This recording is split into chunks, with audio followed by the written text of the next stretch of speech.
Good morning, good afternoon, good evening, and welcome to Martyn Lucas Investor. The time is nearly too late for a generational pump like there was in COVID. Most of us missed it. I missed it. I ended up buying on the way up. That's when I first started my YouTube channel. I was determined if it ever presented an opportunity like that again, I wouldn't miss it. And I'm not. I'm in. I actually bought the bottom of this rally. I've gone all in. I'm using every tool in the toolbox, and I'm ready. We got the Fed now about to step in. Susan Collins making a statement. I've got Jordan Belfort. You've heard of Jordan Belfort, right? He is the Wolf of Wall Street. I've got him with me right now. Loads of great stuff to share with you. This is our early closing bell. We won't be here for the closing bell because we have a big party tonight to celebrate in the pub.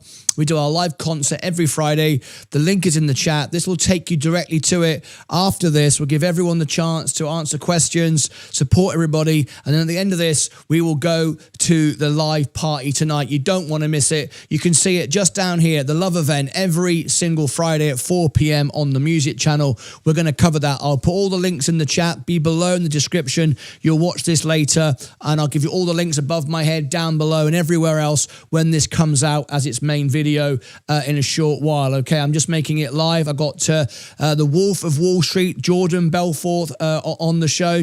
I got everything going on. I'm keeping my eye on Wall Street. I'm keeping my eye on what they're saying over there on CNBC, but they're talking a lot of nonsense at the moment. A lot of CNBC contributors, conflicting information, trying to keep the markets down, but you can't. The Fed is about to step in. You could get rate cuts really quickly in seconds. So stand by for the face ripping rally. I promised you. I said it was going to happen.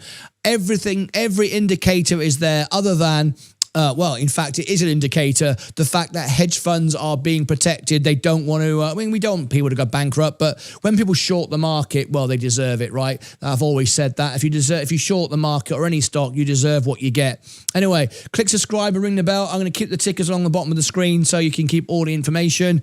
Let's get into it. I've got stuff to share with you. So first of all, Susan Collins just been interviewed, and she said the Fed are about to step in. And what does that actually mean? What that means is the Fed will come in. They're looking at the bonds, they're looking at everything else, and they'll bring in an immediate rate cut. Now, it's not been confirmed. Jerome Powell hasn't confirmed it. What does it really mean anyway? Is it a reaction? Whatever. But it looks like it's about to happen. It could happen tonight, tomorrow. No one knows. But what it does show is that now the Fed are supporting the market. So you've got every single thing now. You wanted it to be in place. Absolutely fantastic. Now, before I continue, I've got an interview here with Jordan Belfort, who was the Wolf of Wall Street, talking about the tariffs. You want to hear what he has to say? You really do. There's a video you must watch now. I just gave you some very important information about the tariffs. No one's reporting on it. No one's looking at it. I just put a video out a few moments ago. This was it. Let me show you on the screen now why the market popped. Now, it's only 8 minutes long. You need to go and, that's the party afterwards tonight, sorry. This is it here. Why the market popped. I'm going to give you the link now. You must see this first. I haven't got time to go through all of this. There just isn't the time to bring you all the news. So go and see this and then come back to me.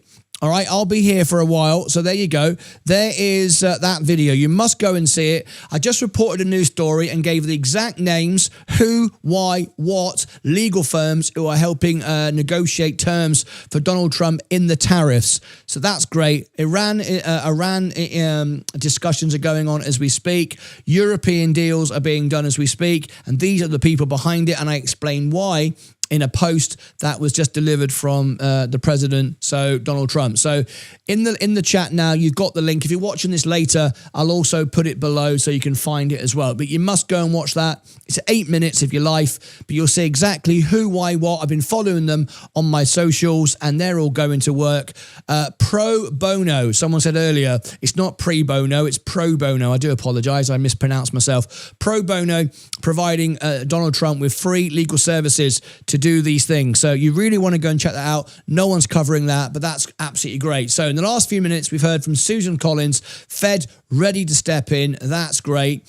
Now let me bring you this interview. I want to share this interview with you.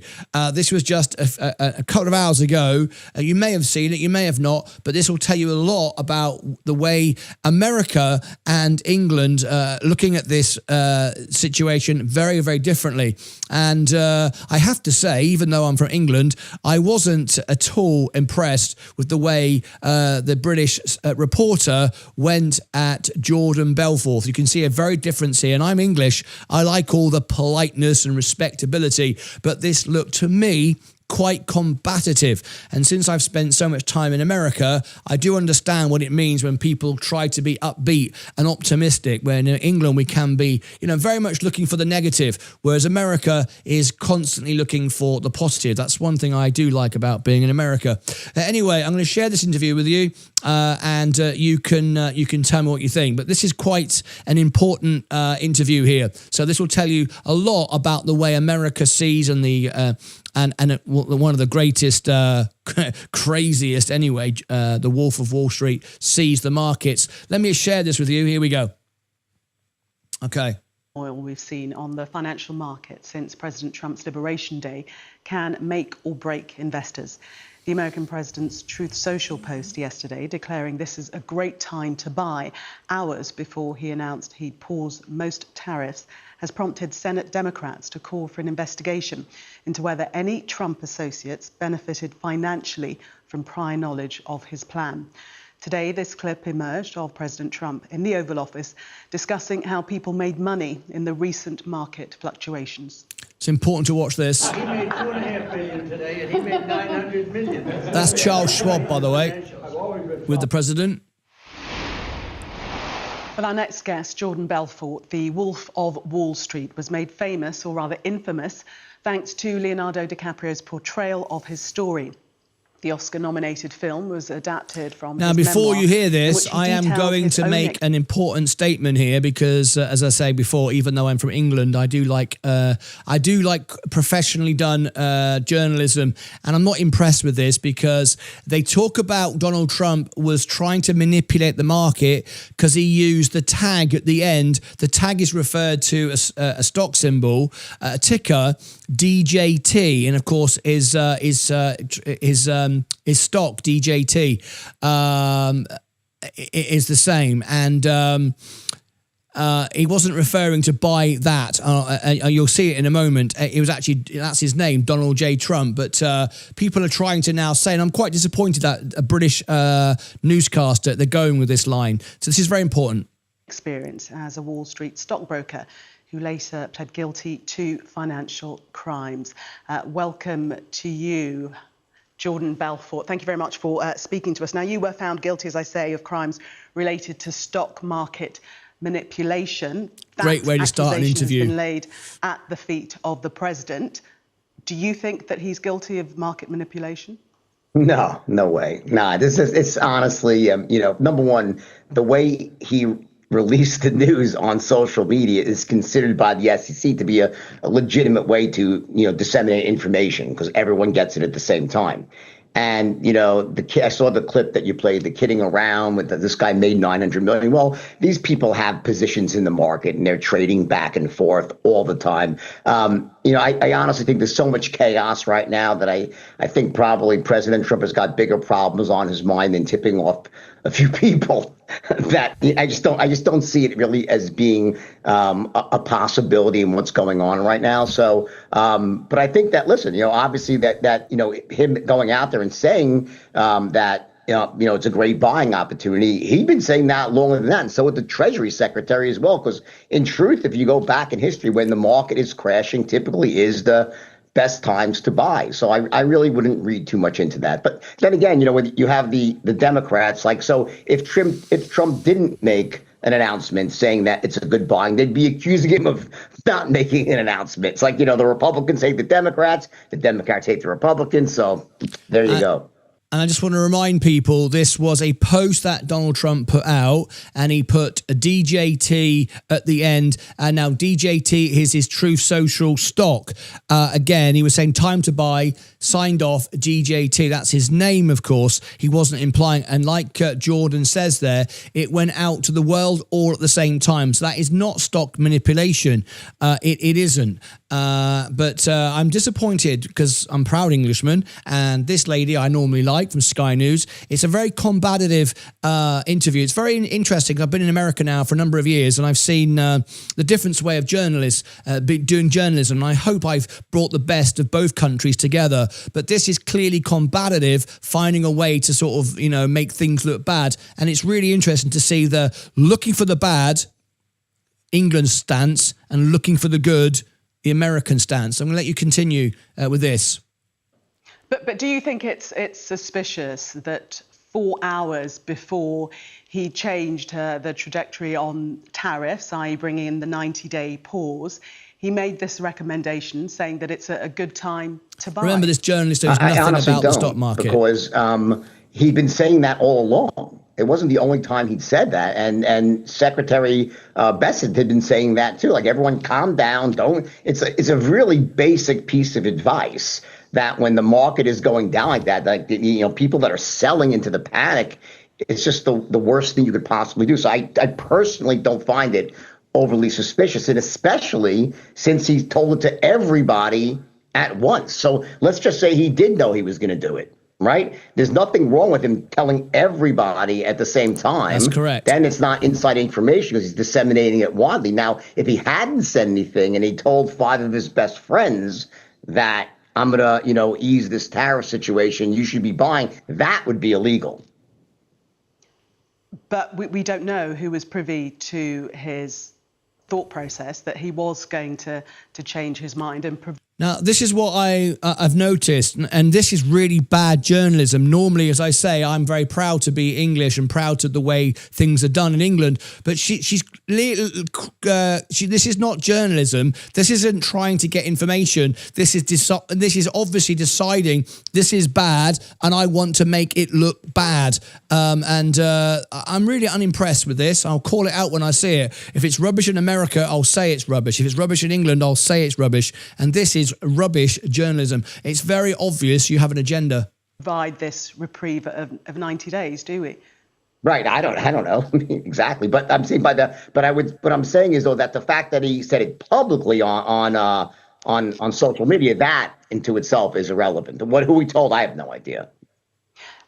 Democrats, as you stated, they want an investigation into what they're describing as a potential conflict of interest. The sequence of events raises grave legal and ethics concerns. The president, his family and his advisors are uniquely positioned to be privy to and take advantage of non-public information to inform their investment decisions. Yeah. That's pretty rich coming from the party of Nancy Pelosi, who's got made, I think, $300 million in the stock market while she's the Speaker of the House. So, I mean, again, listen, the possibility always exists for people in power, right, that have access to inside information. That possibility always exists. So I guess you could say you could investigate anybody, but I'm sure at this point no one has any proof. Do you agree with Senator Elizabeth Warren? She's saying that if the president and his cabinet and family have nothing to hide, they should want an investigation. If there is nothing to hide, what is the harm with an investigation to bring everything out in the open?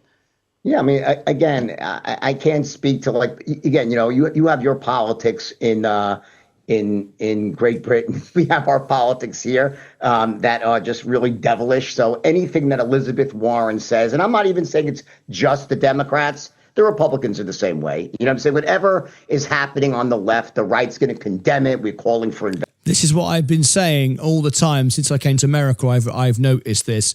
There's not a United States at all. It's very divided, and people hate each other on one side of the aisle. It seems very obvious since I've been here.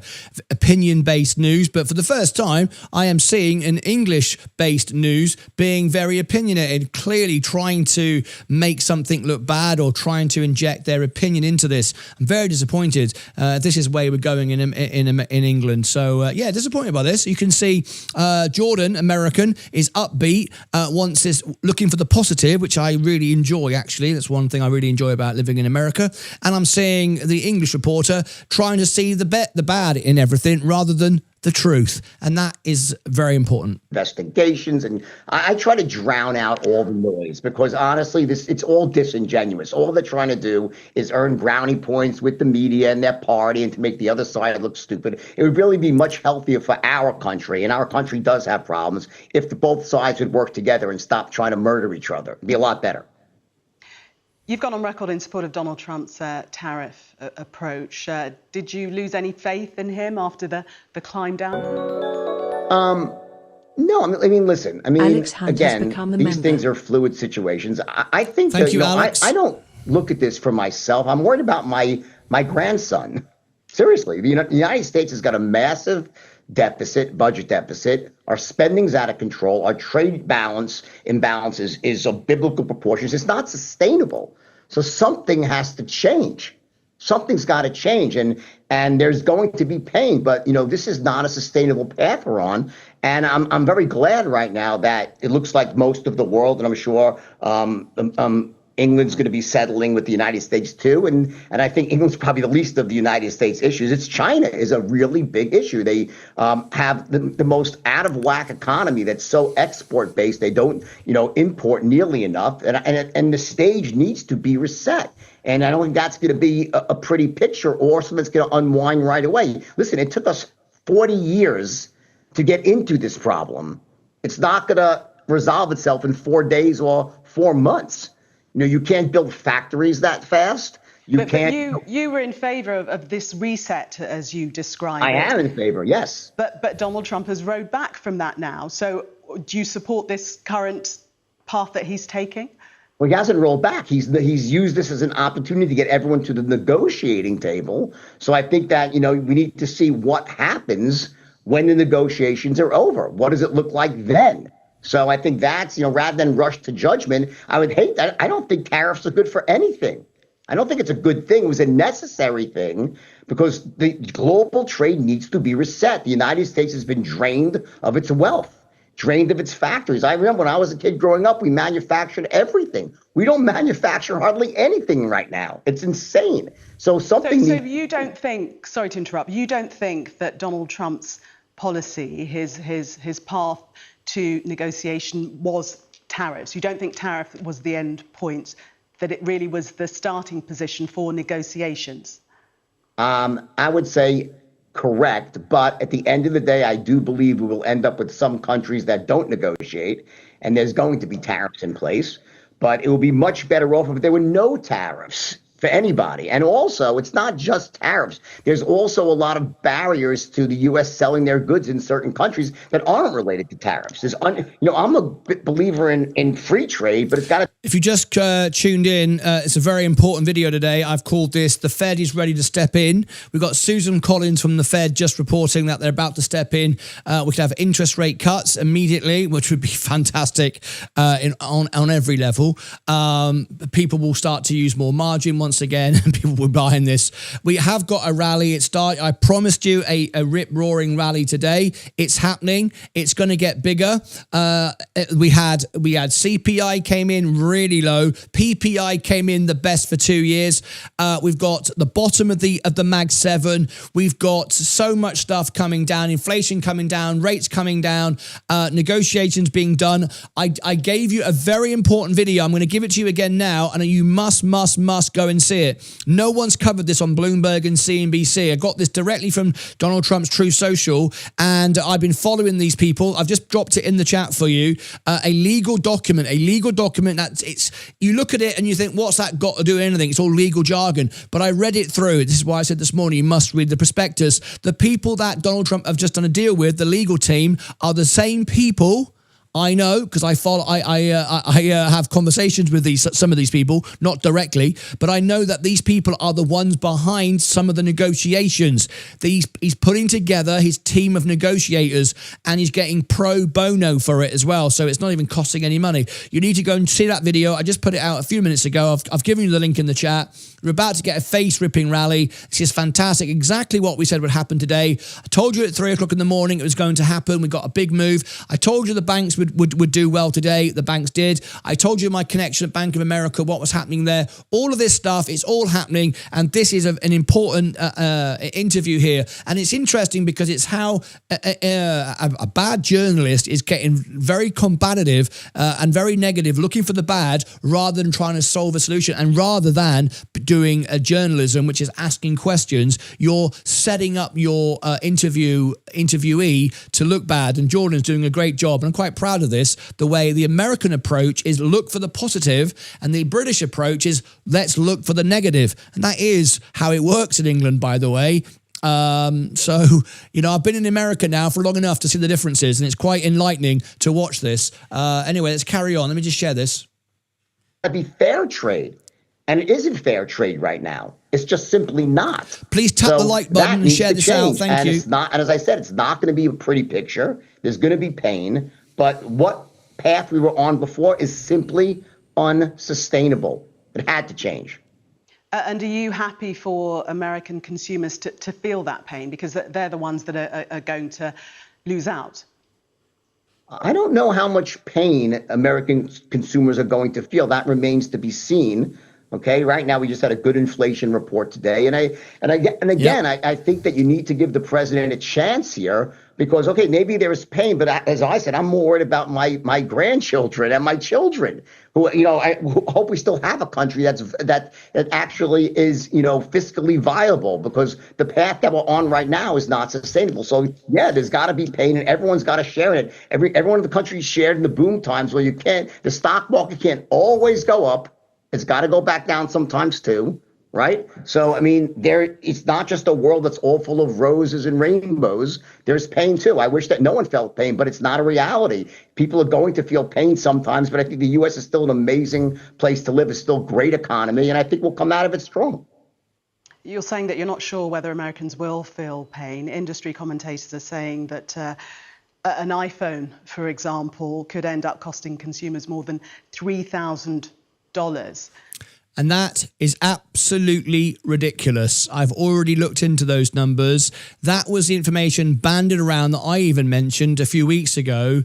And I was just guessing numbers. And this is the guessing number game. It's nothing like that. It's 25%.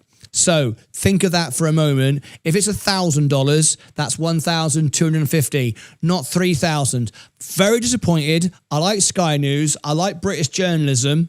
But this is terrible. This is obviously combative, trying to make everything look stupid.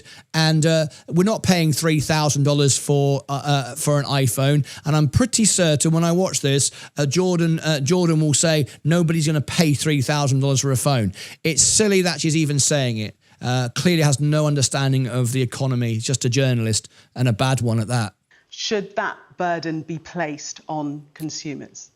Yeah, but that's not going to happen. There you go. That's not going to happen because they'll shift How do you know that? Well, it's ship their obvious. manufacturing to India, and India is already in negotiations with the United States, and they'll work that out. And if there has to be certain exemptions carved out for things that simply can't be produced in the United States, if one thing President Trump is, he's a deal maker. So I think you can try to look at this through a hysterical lens, but I just don't think that's what's going to happen. I think it's going to play out very, very differently. But you're banking on deals that haven't been made as yet.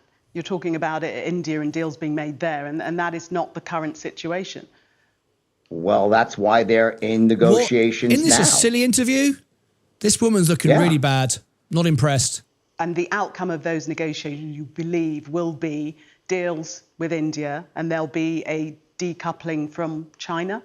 I do, and I think it's necessary. China exploits the world, dumping cheap goods everywhere. It is not possible for that to continue. It is not possible. That has to change. What do you think the eventual trajectory will be in terms of the new world economic order, which it seems is being formed now? I think there's certainly a significant move away from globalization. I think that, for many reasons, national security among some of them, that you need to have some manufacturing capability within the United States. I think every country should have that. But I still think that, I'm also hopeful that that what we're going to end up with is freer trade and fairer trade around the world when this is all said and done. I don't think it's going to take that long. You are a big fan, I believe, of Donald Trump and also of Elon Musk. How much longer do you think that bromance will last? Dear, and dear. How much What's more such we bad see use of Elon language? Musk and his influence on the Trump administration? Well, I think by law, the most that Elon Musk can stay. Who thinks, put in the chat, as we watch this live, put in the chat, this is going to be its own video later, who is winning this debate? Who is winning this debate?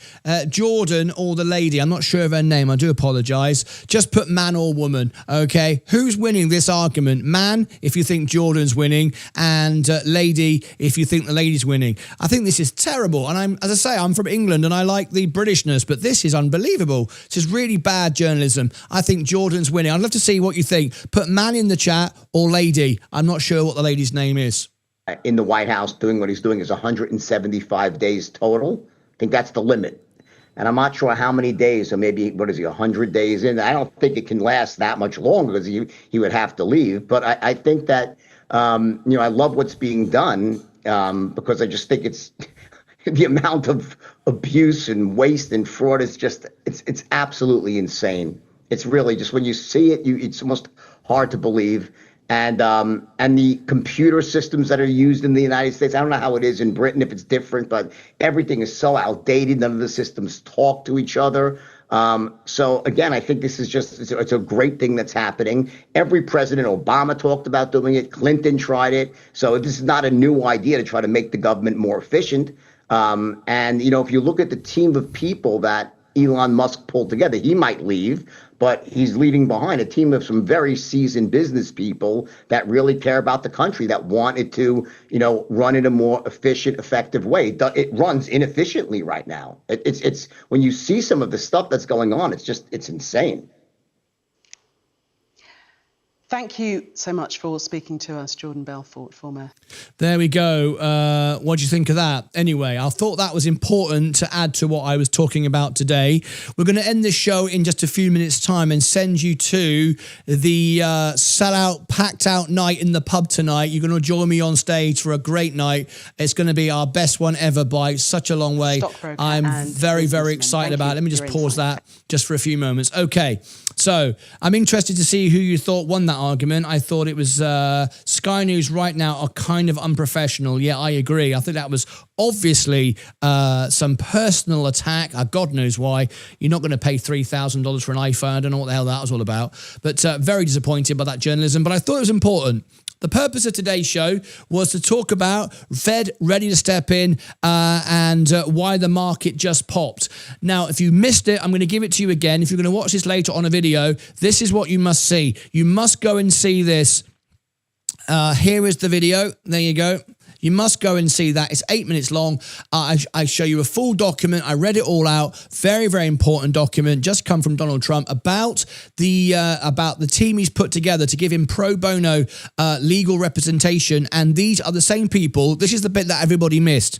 You may have just saw the post and wondered, what's that got to do with it? Well, the moment that came in, the market popped, and I said, and I knew why it popped, and I made a video on it because those people that were named in that document, you need to go and see it, are the same people that are working with his team to negotiate the tariffs. So basically what he's doing is putting together a team of negotiators and legal people for the tariff deals. Remember, there's a lot of legal stuff that goes on behind the scenes and getting it on pro bono. So it's not only getting it done, it's getting it done for free. So this is really, really great. You need to understand that, otherwise you don't know why why the market went up, and thereby won't know why it would go down again. And then I decided to come on and tell you about the Fed, Susan Collins, who's just been reported to say the Fed is about to step in with rate cuts and other things, not just rate cuts. They have a few tools in the box, but that's about to happen. So that's what she just said. And also, I called this on the thumbnail. I said to you, generation pop, generation. What did I say? Generation pump, pump for a generation, and that's exactly what I meant. Because if you look at everything. And all these things I predicted, and every single one of them's come true. We talked about CPI, massive, fantastic. PPI day today is also massive. If you missed this morning's debate, we had that this morning. PPI was great. We've seen the Mag 7 hit bottom. We've seen the markets start to capitulate. That's people get out of the market. People get short. We've seen a few hedge funds get shorted. We've seen at the bottom of the market. I bought the exact bottom. You may remember I was up all day, all night. I went live until 10 past 10 in the evening, 10 past 11 Eastern time, trying to get through to midnight for the Chinese tariff deadline. We didn't quite get there from 6 in the morning to 11 at night. We nearly made it, but not quite. So that was great. You all joined me for that.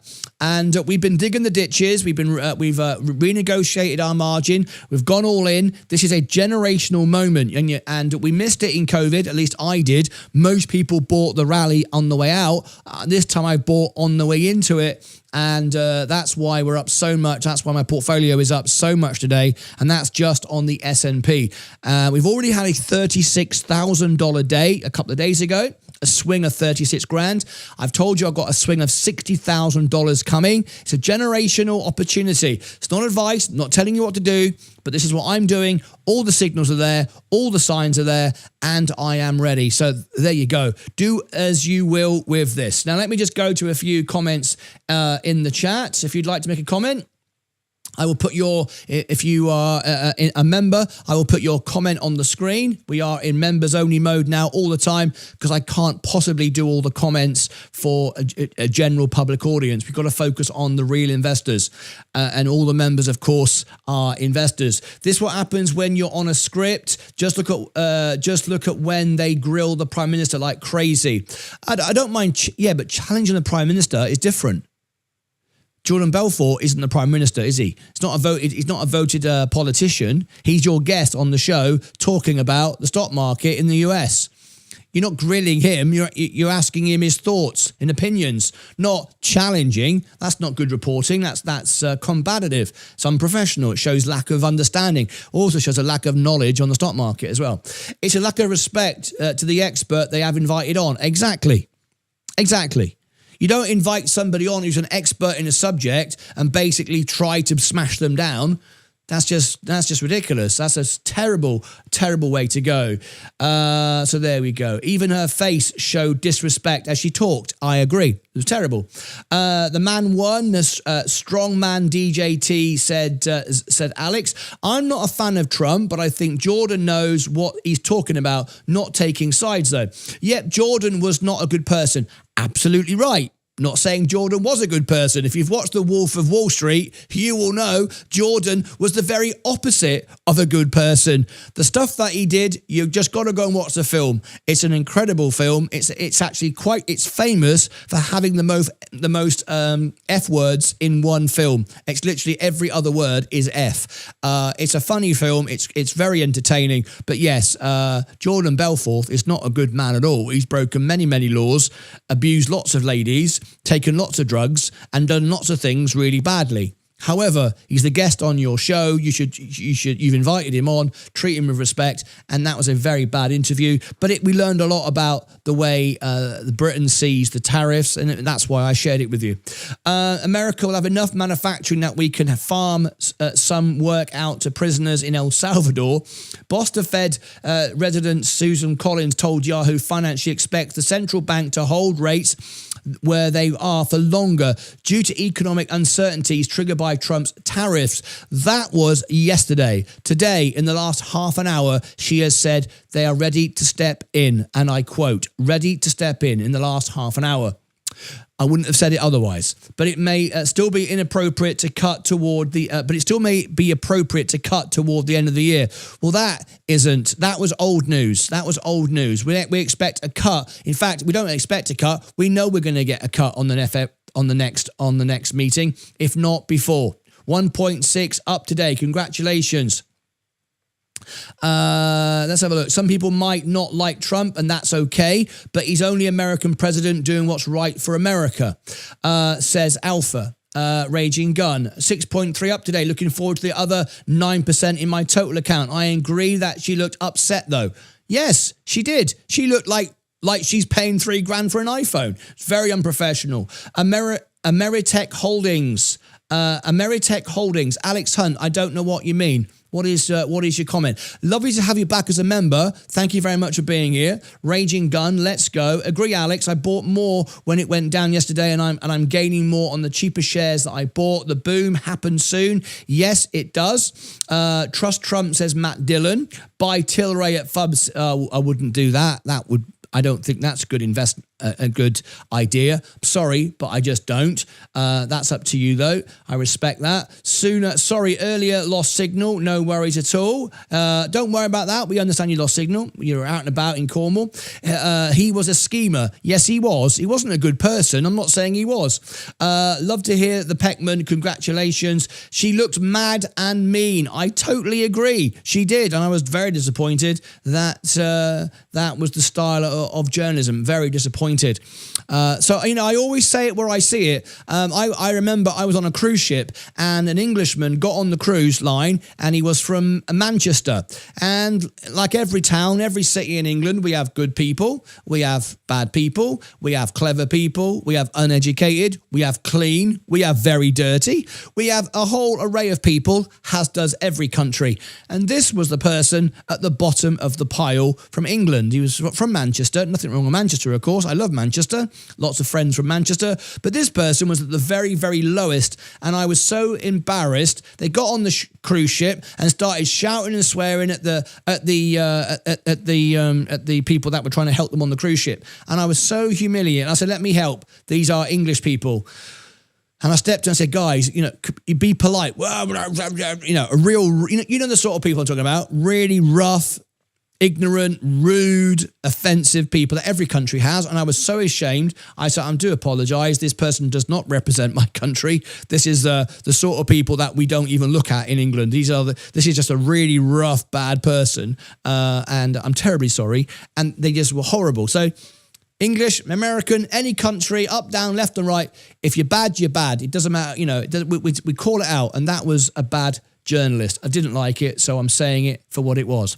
Right, folks. Now then, there's my thoughts. This is my position. I'm all in. I'm showing you now that we seem to be setting these new levels. See it on the way up? That was the bottom. I went all in here twice.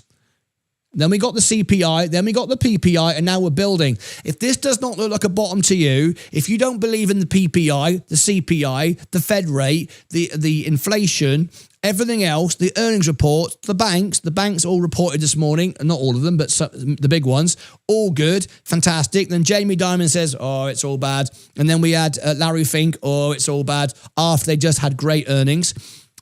This is what it is. This is stock manipulation in the finest. If you remember, there was news yesterday that didn't even make the news. And I told you about all my trending measures, the way I can see what's being measured. No one was talking about PPI. No one wants you to know about it. No one wants you to realize that inflation is fantastically down, not just a bit down, fantastically down. No one wants you to know that the Fed want to step in. No one wants you to know what's going on because the market is suddenly going to pop and you're going to miss it all. So this is like opportunities have been in the past.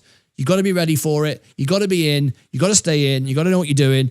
Otherwise, you miss it. And what will happen is tomorrow, tonight, next week, some point in the very near future, it will start to rally again, and people will chase it. If they didn't, it wouldn't go up. It would stay exactly where it is. I guarantee people will buy it and it will rally. This is why I called the video today